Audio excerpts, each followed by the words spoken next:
You got it? They're a little tricky, those chairs. Yeah. Yeah. It's part of the yoga experience. Back and forth.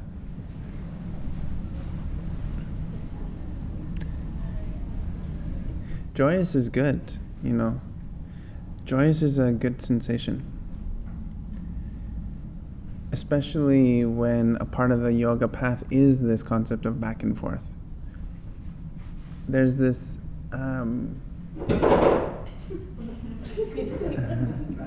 yeah, back and forth.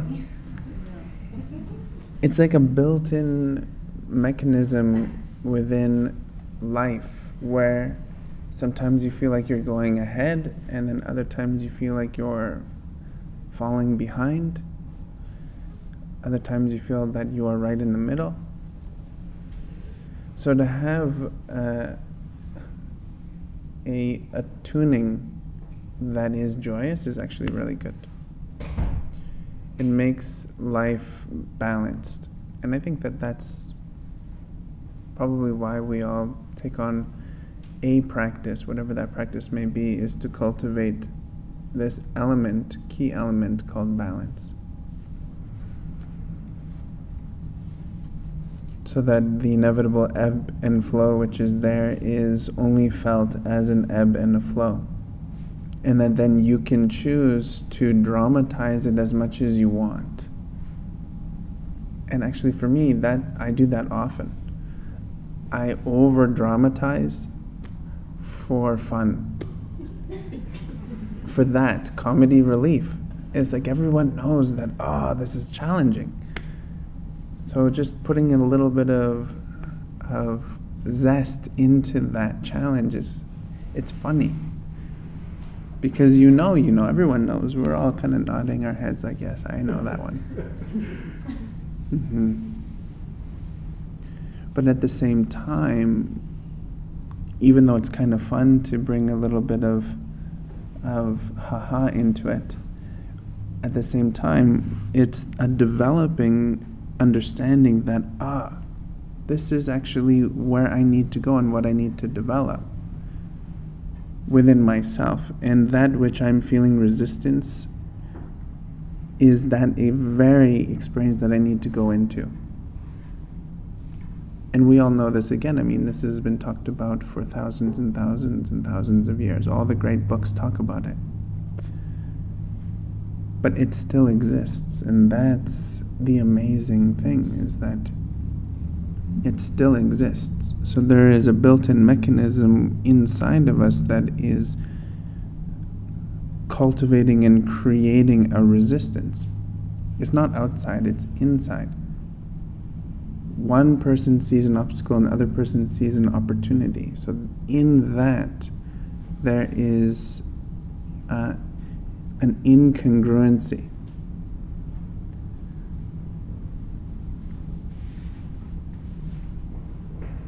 What is congruent, and I think that you may all agree, is that you are going there no matter what.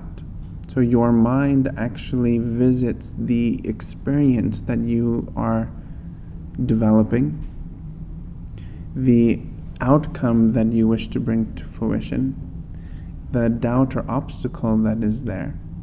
You live it out. And you say, yes, I know exactly what I need to do. And then you open your eyes and you go to bring action, and then it holds you there.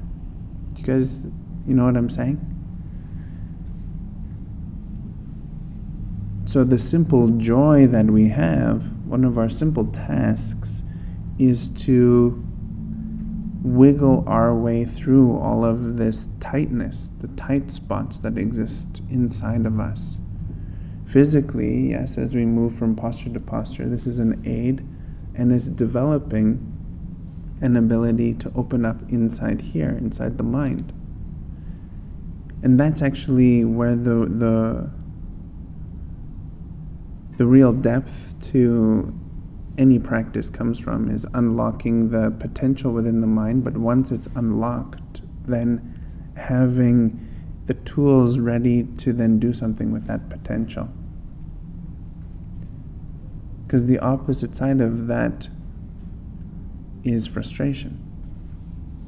Getting frustrated when something does not go this way or that way. But it already occurs, it is built in. So that is the amazing thing. And this is why I think it's so hilarious. And why I sprinkle a little bit of haha into it, because it's hilarious. I mean, we all have it, no matter who you are. So joy is a good one. What do you think about that?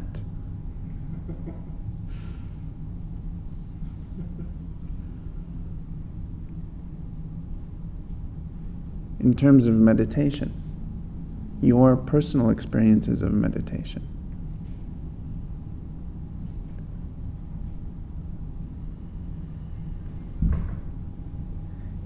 Is it possible, actually, for you to develop this thing called balance?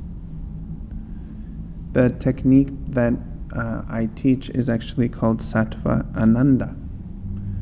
So within that, there is a hint to a component of balance, which leads to an arcing experience that is called balance, which enters you into the well, which is called bliss, where this joy comes from.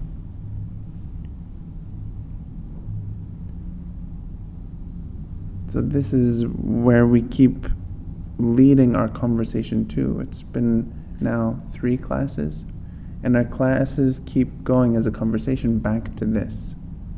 One way or another, it's coming back to this piece of the equation.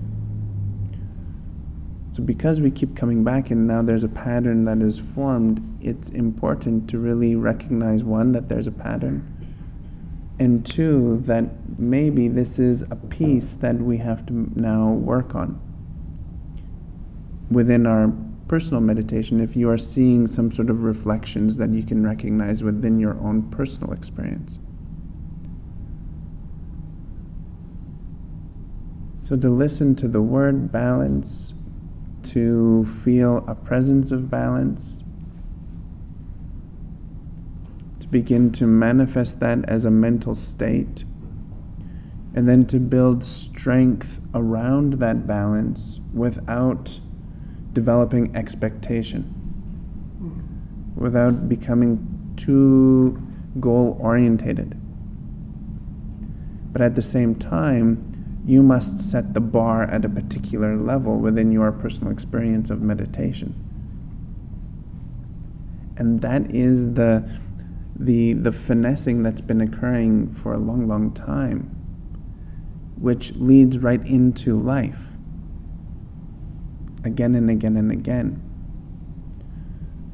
So what we have to really ask ourselves within the process and practice of meditation is, am I feeling authentic balance? And the answer is simply yes or no. And if it is no, well then what am I doing in my living, eyes open, walking, talking meditation that is creating that imbalance? And that part is a bit tricky, because generally imbalances are occurring through an avenue of pleasure. So we enjoy doing something which we know potentially is not the best for us. And I'm not necessarily talking about what you're eating or even what you're drinking, but those 2 things are of that category. But I'm also talking about what you're thinking and what your go-to is for emotional feeling. So what is pulling you off balance has to be recognized, and in the most joyous way, relinquished of its duties.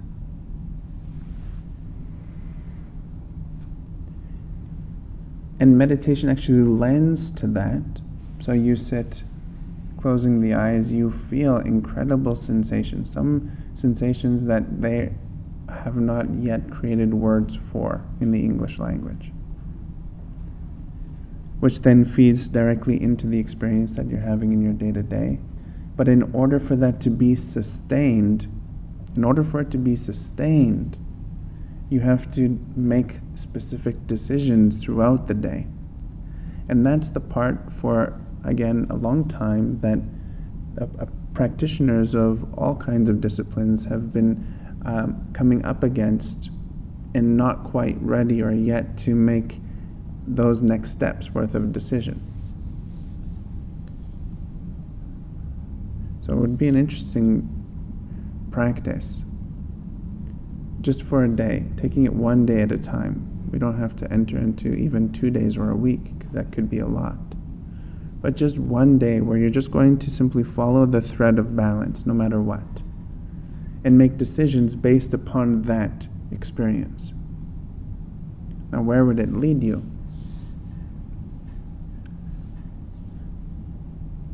What that is manifesting is a response. Ideally, we want to respond.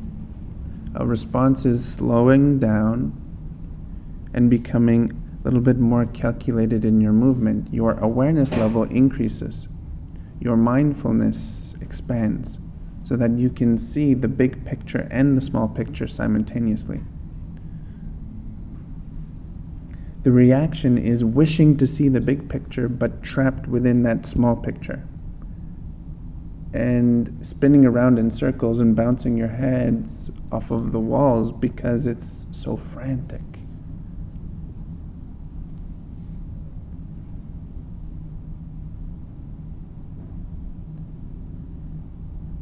And that is the beauty of any discipline practice.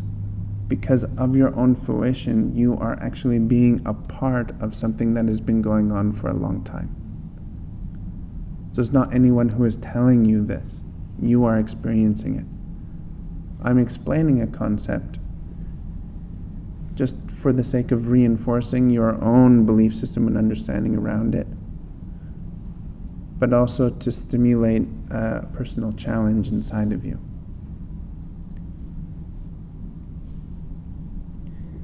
And within that is pure magnificence. Pure magnificence. So the concept of the guna, which is sattva, is considered to be pure. And people generally say, okay, well, that means that you have to eat a specific way and drink a specific way and sleep a specific way. And these are all true. But the way we eat, the way we sleep, the way we treat the body and house ourselves is only an aid to developing the balance within the mind. So if you are enjoying, let's say, meat, and you feel inside that you feel balanced with it, but there is a funny little something on the side that says, well, yoga people don't eat meat, this is potentially not true. It's potentially not true for you at this moment in time. Potentially you can eat meat and still be an incredible insight to your own personal experiences. So it's developing and cultivating steadiness of the mind that is then going to influence everything else. A friend of mine, Layla, who is a beautiful woman here in the city, but I mean, she's been all over the world many, many times. She said something very simple, and it stuck with me. She said that people generally do exactly what they want. I thought, that's interesting. You know, we always say, why? But really, you're doing exactly what you want. Because if you really didn't want to, especially us in this sort of a circumstance where options are really any option you want is available, you are doing exactly what you want in this moment in time. And that's what we're facilitating with this particular class, is helping to take that next step. And a large part of that is mental clarity. the step is already in motion. It's almost, for some of you, half the gate is finished. You're like halfway there. So it's now just steadying the mind to the point where you can have confidence in your own personal decision, no matter where the foot lands. And this is a challenge. So in other countries, there is a challenge of not having enough option and having to deal with the fact that this is it. This is all I get. This is all I will ever have. That is a challenge for the mind and the body. But also too many options is also a challenge, as you noticed. There's so many ways to do it. There's so many places to go. But only one can be done at a time, again, as we all know. So what is that next step? And the amazing thing is, if we did a session where we went through a half a day or so, and I asked you a series of questions, I can guarantee you already know what that next step is. And you actually know it. So now what it is coming down to is just confidence in that direction.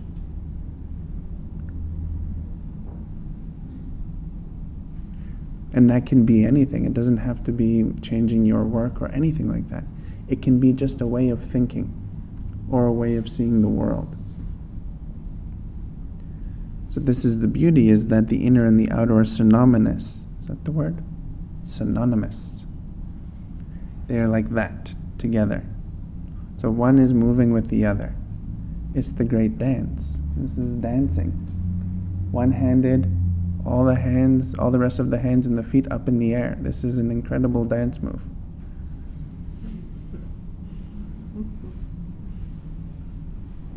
This is the exclamation mark of freedom, right there. So there must be reason why you are looking at this. This Murti is here looking at you. What does this all mean? It speaks to freedom, the dance of freedom.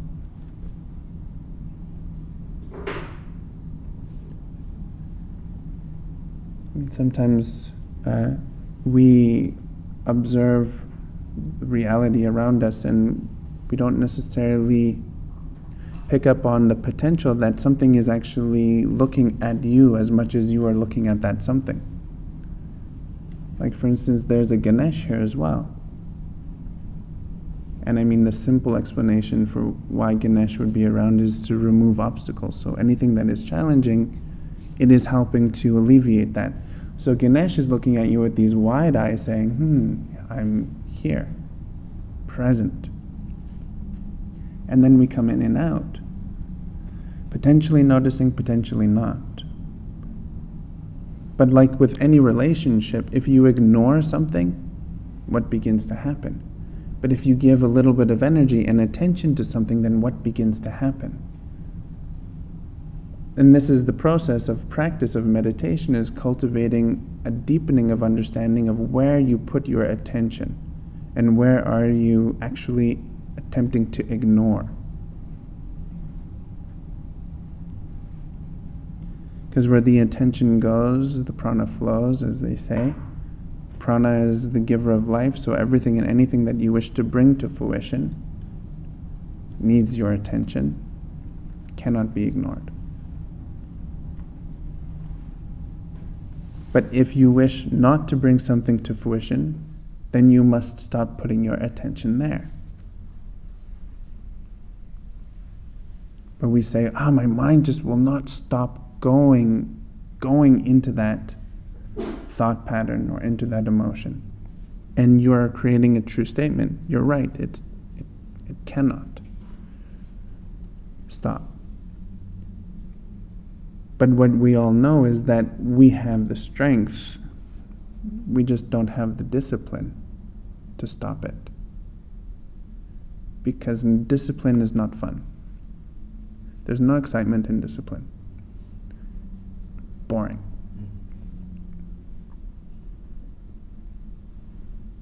But this is a misunderstanding, as you know, or maybe you don't know, but you're potentially cultivating an understanding around that It's a veil. Actually, there is a hidden garden behind that veil. And the guard of the garden is discipline. Standing there, protecting the incredible enchanted garden. Not because you're not worthy, but because that garden was to make sure that there is appreciation for all of its expressions. Flowers and ponds and meditation seats. So what this guard uses as its defense is a spray called boredom. It puts you to sleep.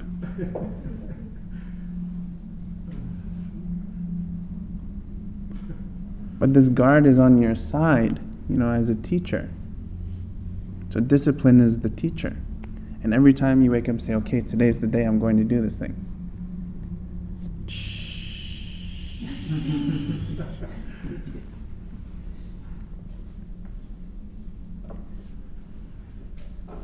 So of our own fruition, we have to engage with this discipline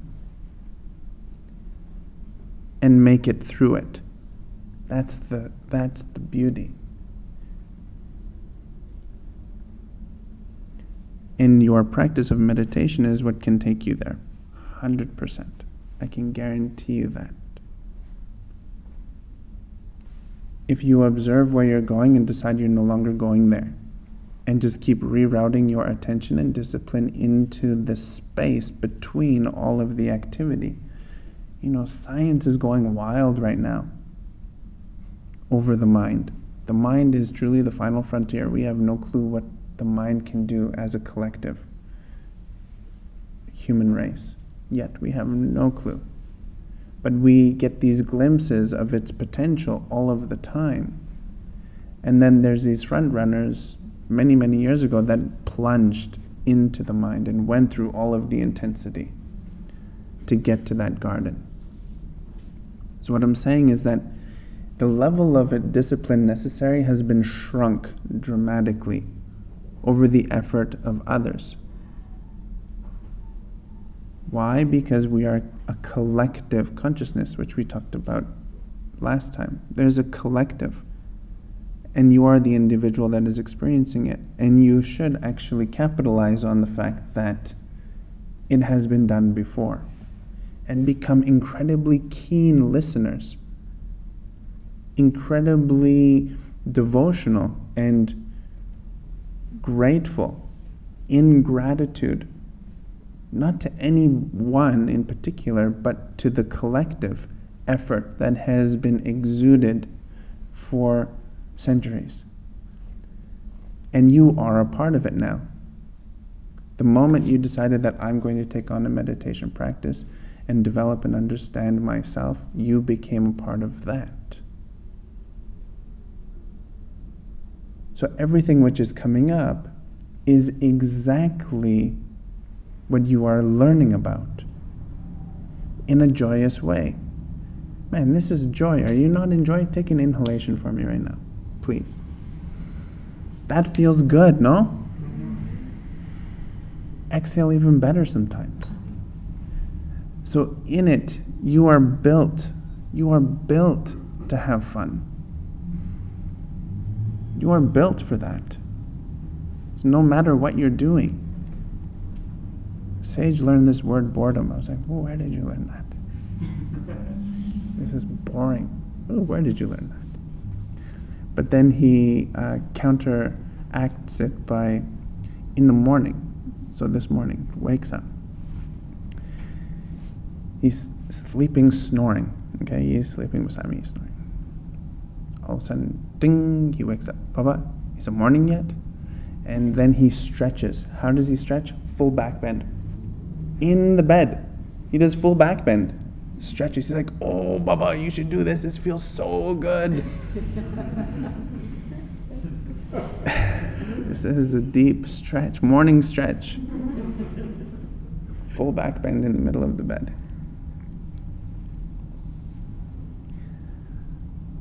So the technology is there. This is really what I'm saying. The technology is actually built into you. Whenever you feel this spray coming at you, just inhale. And let the chemistry do its work. I mean, there's many places that you can go within your mind. There's so many places that you can go within your mind, but really, it's all made up of the exact same stuff. It's only one thing. That's it. One magical thing that, let's call it dynamic stillness. It is so dynamic and incredibly still, it tricks you. You think nothing is there, and then all of a sudden, poof, there's a thought. It like pops out of nowhere. And then it disappears again. And then there's a feeling, and then it disappears again. So it's developing a relationship in such a way with this dynamic expression that is called stillness, that we begin to manifest experiences out of this vastness that is no longer randomized. It's no longer random.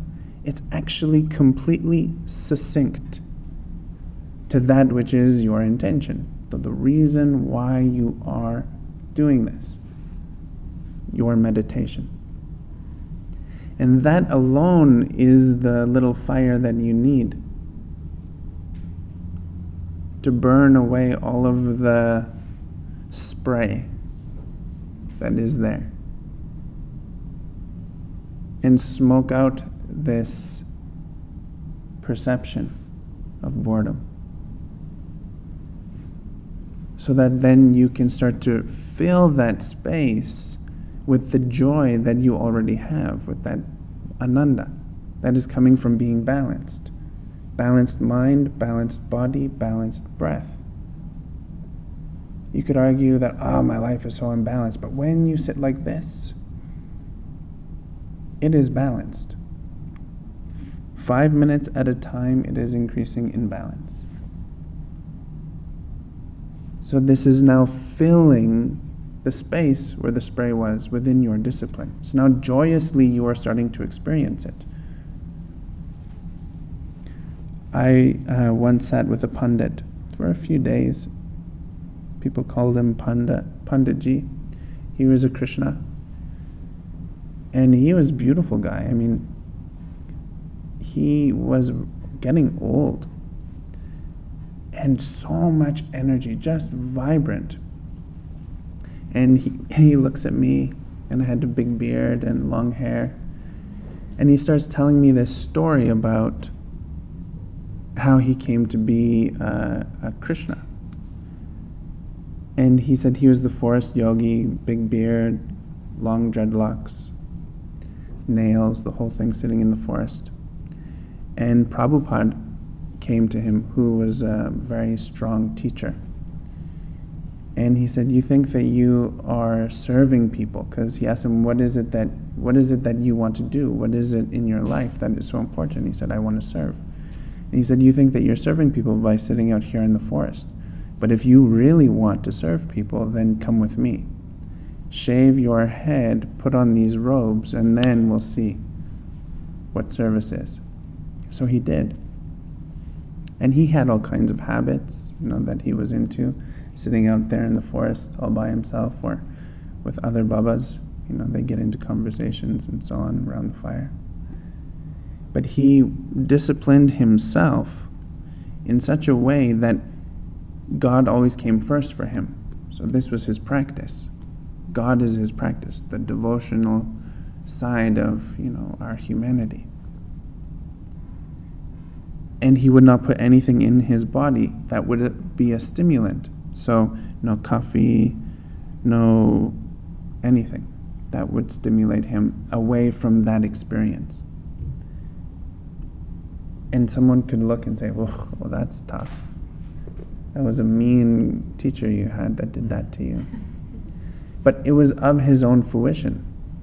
He's doing it because he wants to do it, and not because he's disciplining himself anymore, but because everything and anything which is not that experience that he is having, that he had realized within himself, pales to the sensation and the experiences that he gets from that which he is doing. So I'm not saying that you all have to become Hare Krishna or even devote yourself to God per se. But what I'm saying is that there's very specific things in your life that just sing balance. The sensations are unfathomable.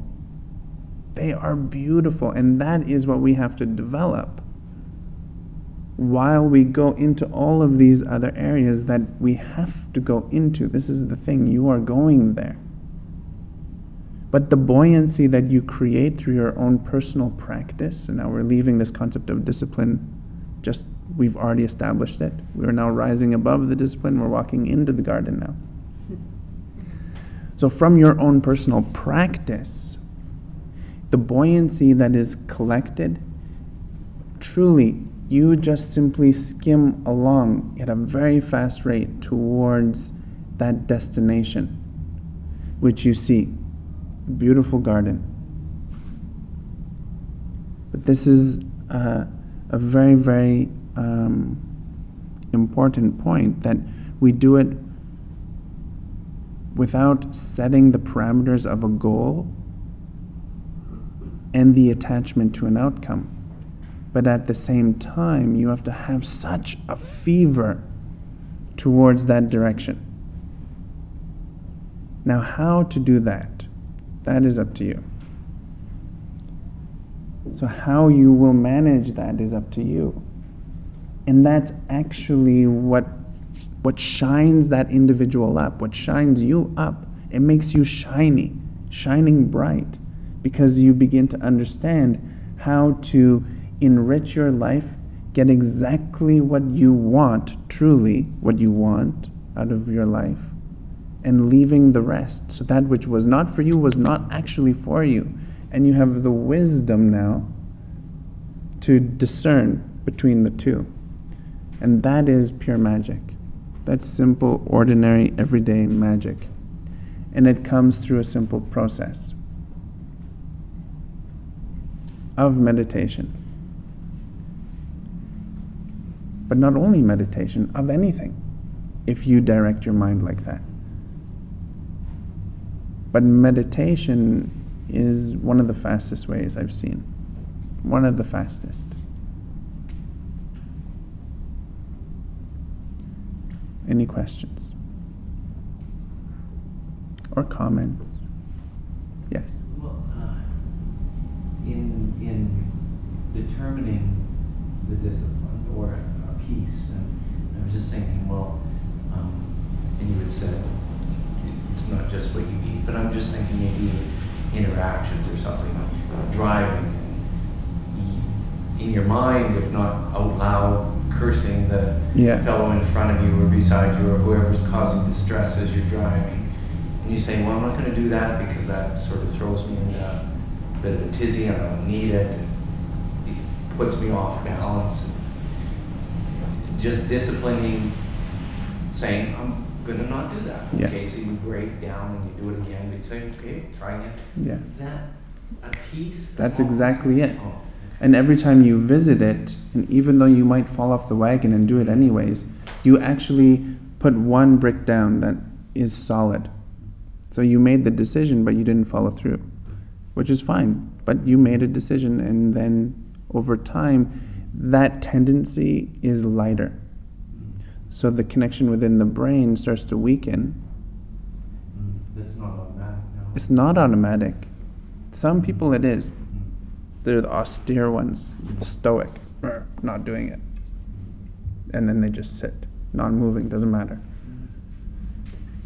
But it's challenging. You know, there's another great story about some practitioners here that they were Buddhist practitioners for a long, long time. I mean, they still are.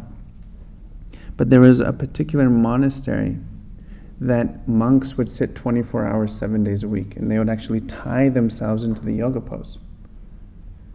And some would be there for 4 years, 5 years, 10 years, every day sitting. Only breaking to use the washroom or eating, that's it. The rest of the 24 hours, sitting. Why were they sitting? Because the monk who was running this particular monastery had a very specific attainment that they were driving towards, moving towards. And he was strict. Either you did do that or you didn't. There was no in-betweens. And one day this young girl, she was young, like in her 20s, early 20s, showed up from Germany, popped up a tent beside the monastery and took practice. She attained what these monks have been attempting to attain for years within 4 days. He looked at her and said, "Yep, without a shadow of a doubt, you are there having that experience." So the timeline is what I'm saying is varied, who knows? But the effort is actually what is important. So for some it comes very quickly, for others slowly. But the gains that you need to happen within this life are absolute. That is absolutely happening. The gains that you must make in this life. Do you know what I mean? So those wonderful guys sitting there 24 hours a day, they're making gains that they're supposed to be making. So this is focusing on the goal, but letting go of the attachment of ever achieving it. So therefore they're free, open, and easy to make it. If we're attached to the outcome, we're actually holding on in the very spot that we're attempting to get out of. So we aren't actually movable. It's a rock that we've just sunk down to the bottom instead of floating like an otter down the river towards the ocean. Sea otter should be in the ocean, not river. Funny. Oh, why? It's just the jokes, right? Cracking jokes. So that's a really good point and a very good question.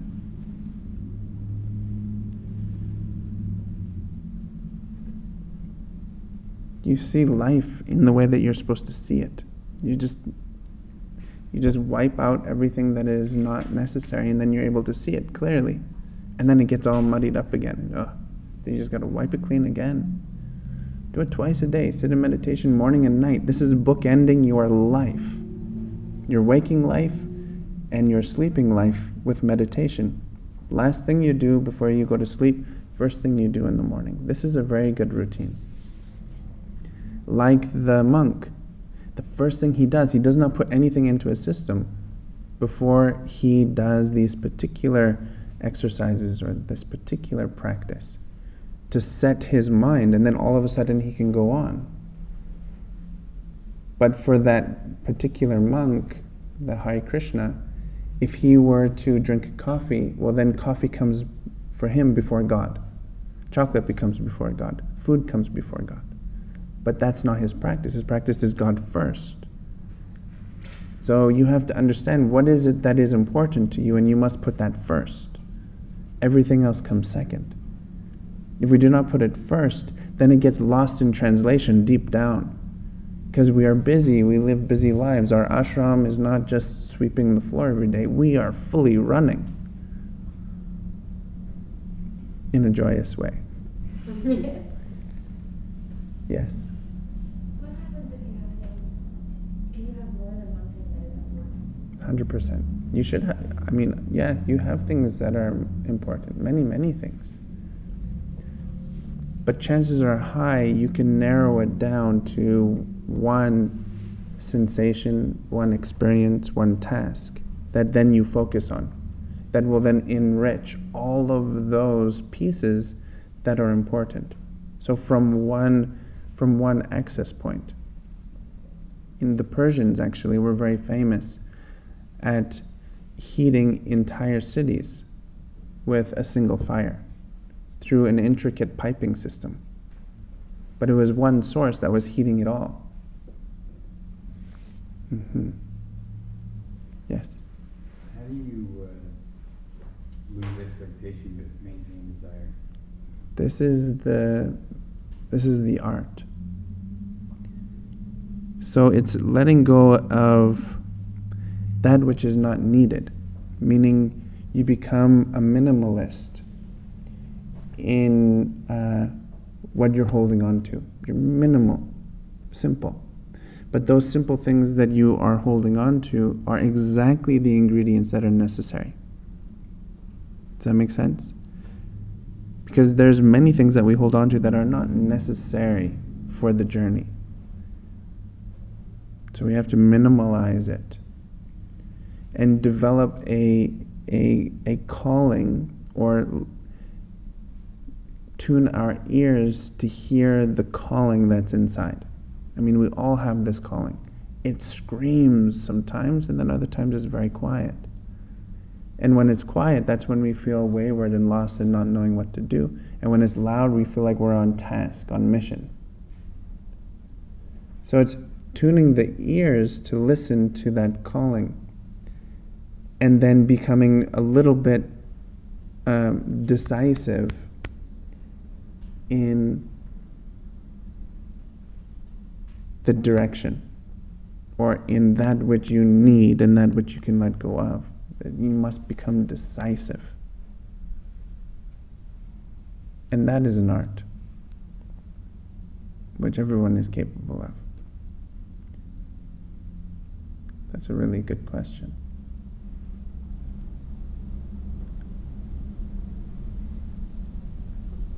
Yes, sir.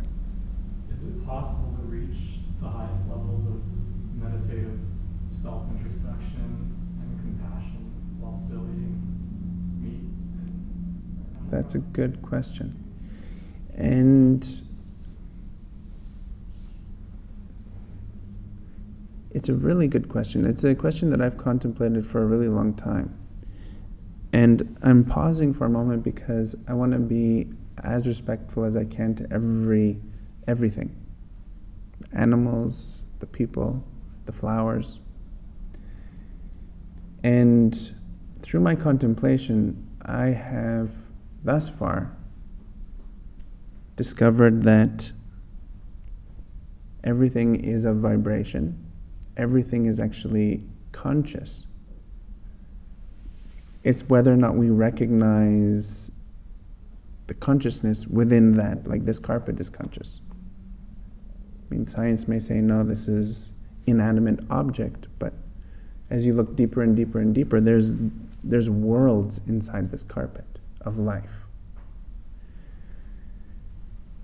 So that's one part of the equation, because a part of not eating meat is not harming, but continuously, constantly we harm, if we want to look at it that way. So then it comes to the intention of the individual who is sitting on the carpet or walking on the floor. How is it that you're going to tread through your life? So light-footed with respect. If one is light-footed and respectful to all of its surroundings, then I feel that it's very, very challenging to go wrong. Because you will constantly be pushing yourself because of the attitude that you hold. The attitude that you're holding with the intention at the center. So eating meat, and I've done experiments, let me tell you. I've had an experiment just recently. There's a part of it that is very nurturing for the body, eating meat. But there's another part that can become putrid to the body. And if it was, in fact, detrimental to the ultimate goal, then I believe that there would be a common shared disagreement in eating meat. But there's not a common shared disagreement in meat. So then it comes down to the individual and the lifespan of that particular piece being in the diet. Like everything. So you drank your mother's milk for a period of time and then you stopped. You could have said, I really like it, and you're going to continue on until you're an old person. And you could have, but you did not. So that experience of getting the nutrients, which is essential for your survival, has a finite amount of time. So now potentially that was the learning, the installation, and ideally your understanding that all foods, the nutrients that you're getting from the food is going to be finite, and you'll have to then move on. But again, the mind is habitual, loves to do easy, this setup is like this. There's all kinds of excuses or reasons why we get into those modes. So now going to the bigger question of whether or not it is possible to attain the highest levels of spiritual realization while eating meat, well, this is really up to you to understand, take it on. Because no matter what any wise person sitting in any cave will tell you, it doesn't really matter, because they could be telling you the truth from their own direct experience without a shadow of a doubt, but it is still the truth from their own direct experience, which is shrouded in doubt within your mind. So this is the beauty, again, of the process of yoga, is that it's taking you on the journey. And yoga meaning life, not necessarily an individual practice. That was a good question. Any other questions? Is that a comment? Yeah. No shortcuts. There's no shortcuts. You gotta do the work. That's it.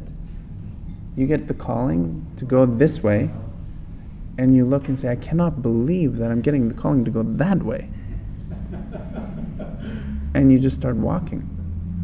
It's easy. It's easier to follow a system of rules and regulations that you can just slot yourself in and go, but this is actually not ultimate self-realization. Ultimate self-realization is taking tools, ideally of people who have tread that path of self-understanding, and taking it on yourself to go in and through. Yeah, there's no shortcuts. I mean, there's a few, but they're dangerous.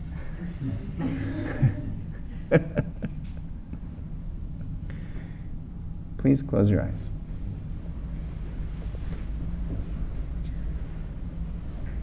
So, another reason why we move from the gross level physical experience to the most subtle level of dynamic stillness is because we are teaching ourselves to feel this which is most obvious, physical body, and then going more subtle into the energy which is connected to the breath, and really detecting those sensations, and then into the increasingly more subtle world of the mind, and then into the increasing more subtle world of this dynamic stillness.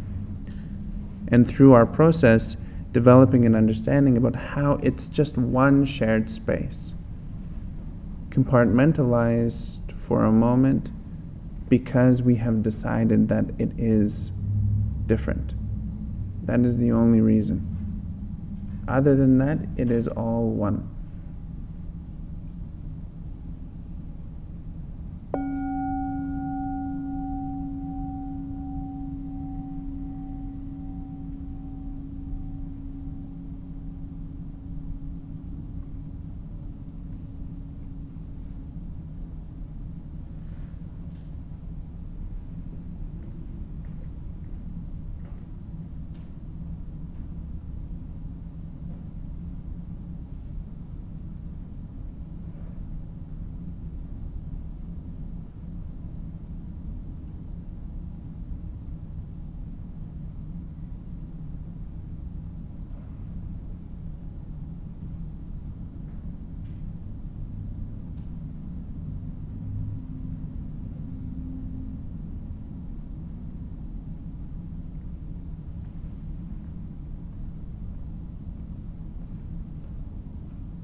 moving your attention to the breathing and the subtle sensations that it brings, all the while maintaining your grounding of the physical body.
Now the awareness moves to the body of the mind.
Bring full deep breaths into the body.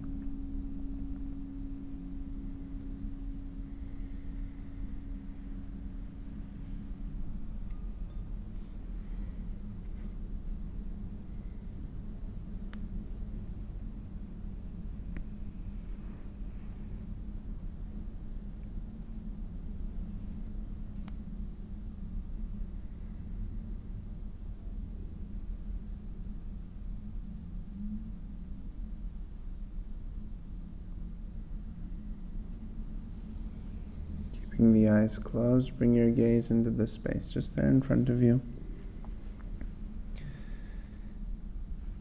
And with soft intensity, maintain the integrity of that space.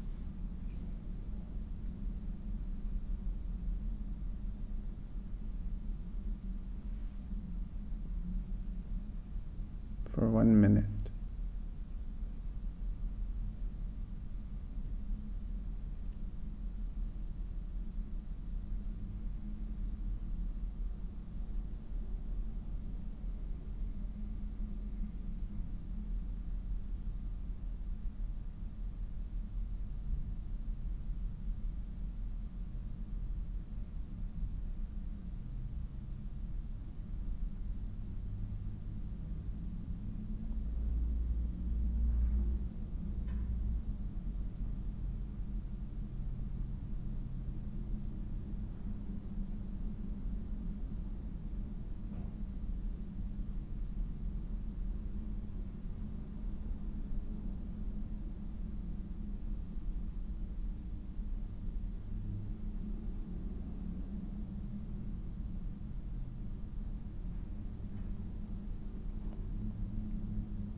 Keeping the eyes closed, soften your gaze, and very slowly, gently, allow the eyes to open.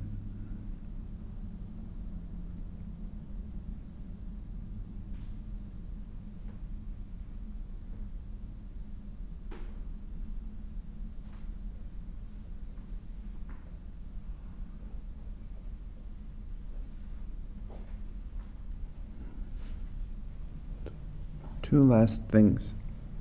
One,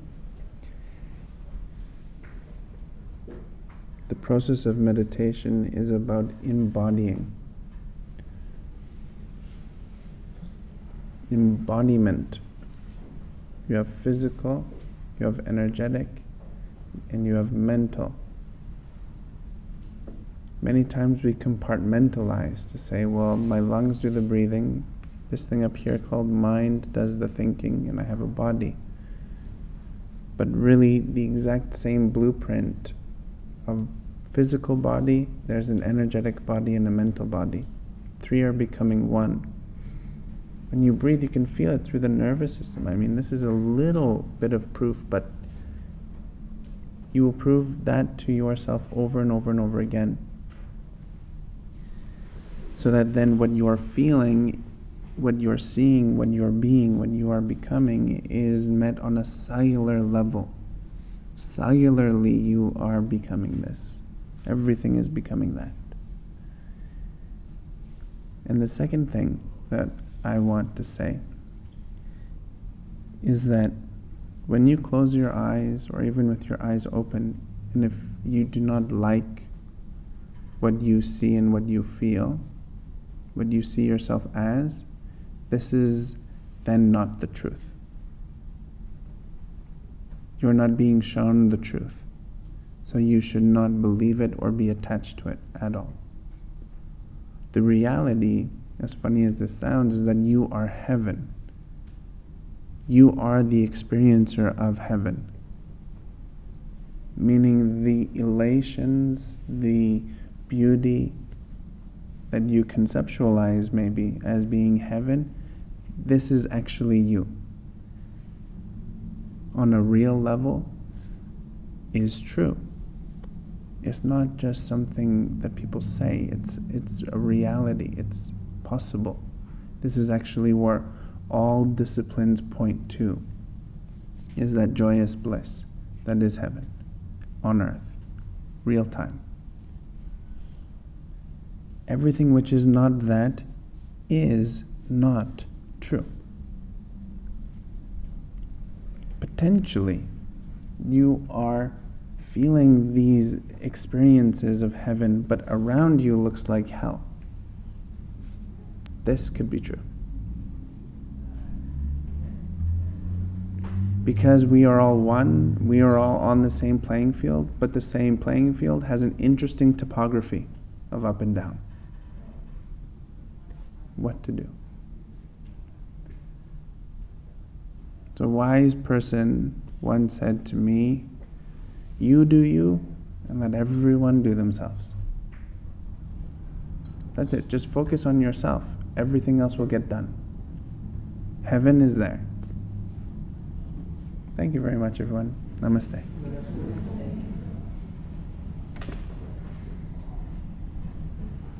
I can see we're getting closer. Our conversation is going to move to the next level of discussion. It's all happening. We can move to the next level of discussion because it's happening inside there. So thank you. Enjoy your week.